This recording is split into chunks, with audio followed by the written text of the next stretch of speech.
कर्म योग, ज्ञान योग और भक्ति योग, ये तीन जो हैं ये मार्ग है, मार्ग,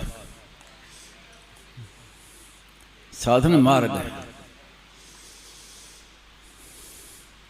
और चाहे कर्म योगी हो, चाहे ज्ञान योगी हो, चाहे भक्ति योगी हो, मूल में सब भगवान के अंश हैं। ममैव वांशो जीव लोके जीव भूतः सनातना।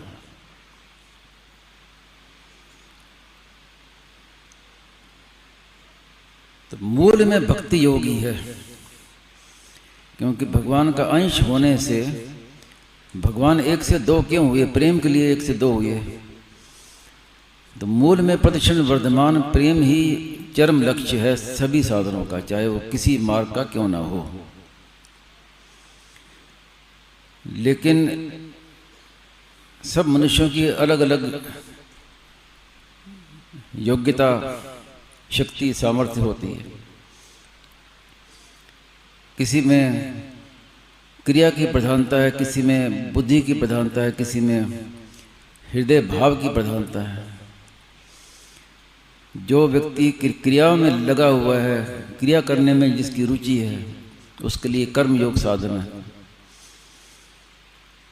और जो बुद्धि प्रधान है, जिनमें विवेक है, उनके लिए ज्ञान योग है।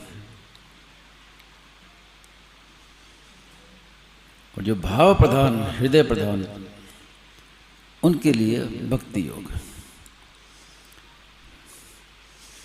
गीता में दो साधन बताए हैं, तीनों को, कर्म योग, ज्ञान योग, भक्ति योग, तीनों को दो भागों में बांटा है, लौकिक साधन और अलौकिक साधन।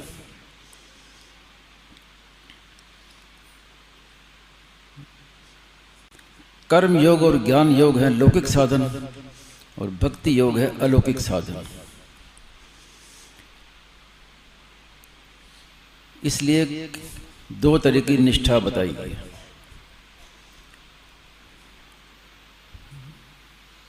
ज्ञान निष्ठा और कर्म निष्ठा। तो कर्म योग में और ज्ञान योग में क्या होता है? मूल में संसार से संबंध विच्छेद होता है और भक्ति योग में भगवान से संबंध जुड़ता है। और गहरा विचार करें तो कर्म योग से संसार से संबंध विच्छेद होता है और ज्ञान योग में संबंध विच्छेद पूर्वक स्वरूप में स्थिति होती है। यानी अंश अपने स्वरूप में स्थित हो गया, उसके बाद फिर अंश का अंशी की ओर आकर्षण होता है, जिसे भक्ति योग कहा गया। तो संसार से संबंध विच्छेद होने पर मुक्त हो गया और मुक्त होने के बाद भगवान में आकर्षण हो गया, तो परम प्रेम की प्राप्ति हो गई।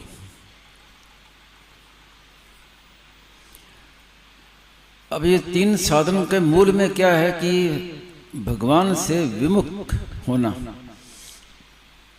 भगवान ने प्रेम लीला के लिए एक से दो रूप धारण किए,